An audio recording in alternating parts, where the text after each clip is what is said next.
સમાચારમાં આગળ વધીએ તો દિલ્હીના ચૂંટણી પરિણામો બાદ પહેલીવાર ગુજરાતમાં કેજરીવાલ વિસાવદર બેઠક પર આપ ઉમેદવાર ગોપાલ ઇટાલિયા માટે પ્રચાર કરશે।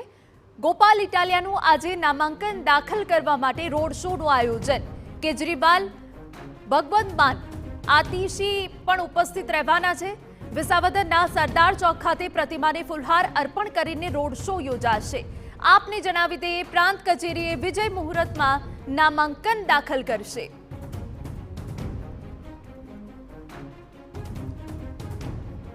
તો દિલ્હીના ચૂંટણી પરિણામો બાદ પહેલીવાર ગુજરાતમાં કેજરીવાલ આવી રહ્યા છે। આપને જણાવી દઈએ કે જ્યાં વિસાવદર બેઠકનો જંગ પણ રસપ્રદ બન્યો છે, ત્યારે આપ ઉમેદવાર ગોપાલ ઇટાલિયા માટે પ્રચાર કરવા માટે તેઓ ગુજરાત આવી રહ્યા છે। ગોપાલ ઇટાલિયાનું આજે નામાંકન દાખલ કરવા માટે એક રોડ શોનું પણ આયોજન કરવામાં આવ્યું છે। આ રોડ શોમાં અરવિંદ કેજરીવાલ, ભગવંત માન અને આતિશી ઉપસ્થિત રહેવાના છે।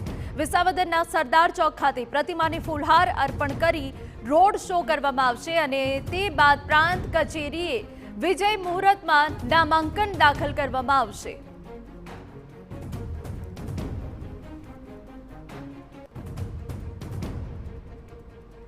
વિસાવદર બેઠકનો જંગ જે રસપ્રદ બન્યું છે, ત્યારે આપ ઉમેદવાર ગોપાલ ઇટાલિયા કે જેઓ પ્રચાર કરશે।